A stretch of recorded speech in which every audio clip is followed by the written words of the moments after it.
대한민국 그리고 세종 대전의 오늘을 정리합니다. 뉴스앤톡 투데이 뉴스 시작합니다. 내란 우두머리 혐의로 구속 기소된 윤석열 대통령이 구금 51일 만에 석방된 상태에서 재판을 받게 됐습니다.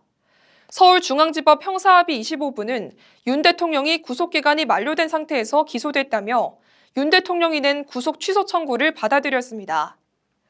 또 공수처와 검찰이 서로 독립된 수사기관인데도 법률상 근거 없이 구속기간을 서로 협의해 나눠 사용했고 그 과정에서 신병 인치 절차도 거치지 않았다고 지적했습니다. 정부가 내년 의과대 모집 인원을 지난해 증원 이전 수준인 3,058명으로 되돌리는 방안을 전격 수용하기로 했습니다. 이주호 교육부 장관은 오늘 브리핑에서 이같이 말했고 다만 의대생들이 3월 내 전원 복귀해야 한다는 전제 조건을 달았습니다. 전국 의대에서는 이달 안에 의대생들이 돌아오면 내년도 모집 인원을 기존대로 변경하는 절차를 밟을 예정입니다. 여야가 배우자 상속세 폐지의 뜻을 모으고 법안 처리에 함께 나서기로 했습니다. 국민의힘은 부부 사이의 이혼에 따른 재산 분할의 경우 세금을 내지 않지만 상속의 경우 세금을 내게 돼 있다며 이는 불합리하다고 당론 추진 배경을 밝혔습니다. 민주당도 이에 대해 국민의힘의 의견에 동의한다며 상속세 개편안을 조속히 처리할 것을 제안했습니다. 충청권 하계 세계대학 경기대회 조직위원회는 공식 명칭인 충청권 하계 세계대학 경기대회에 더해 충청 유니버시아드 대회라는 명칭을 추가로 사용하기로 했습니다.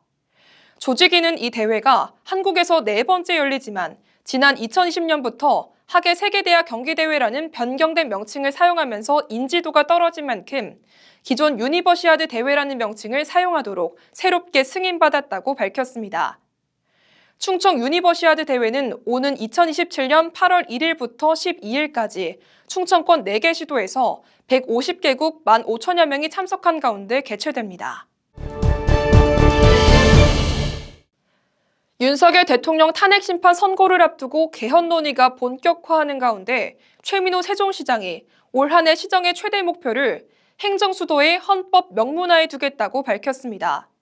최 시장은 행정수도 명문화를 법률상으로 할지 헌법상으로 할지 논란이 있었다면서 앞으로 헌법 명문화는 절대 양보하지 않을 것이라고 주장했습니다. 이어 국회 헌법개정특위가 구성된다면 위원들을 설득해 구체적인 개헌안을 마련해 건의할 것이라고 덧붙였습니다. 현직 교사에게 살해당한 8살 김하늘 양 사건의 피해자인 40대 여교사에 대한 대면 조사가 사건 25일 만에 시작됐습니다. 범행 후 자해를 시도한 용의자 명 씨가 병원 치료를 받아오면서 그동안 수사가 중단됐지만 최근 호전돼 경찰 조사가 시작됐고 명 씨는 범행 사실을 순순히 시인했습니다. 경찰은 프로파일러를 투입해 범행 동기와 범죄 행동에 대한 분석을 마무리하고 구속영장을 신청할 계획입니다. 세종시는 청소년의 진로와 문화체험 등의 지원을 위한 포인트 사업인 꿈기 카드를 시행하기로 했습니다. 지원 대상은 세종시의 13세 중학교 1학년과 학교 밖 청소년 등 5,540명으로 꿈기 카드에는 충전식으로 연간 10만 원이 지원되며 진로와 문화 스포츠 등을 체험할 수 있는 온오프라인 가맹점 319곳에서 자유롭게 사용할 수 있습니다. 한국철도공사 코레일이 3월 기차여행 할인 이벤트를 선보입니다.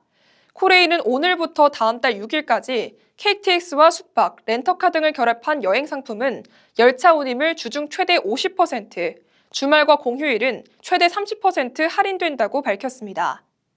또 철도 자유여행 패스 내일로도 건종에 상관없이 만원 할인되며 동해 산타 열차 등 5개 노선 관광열차 운임요금도 최대 50% 할인합니다. 이상으로 뉴스앤톡 투데이 뉴스를 마칩니다. 고맙습니다.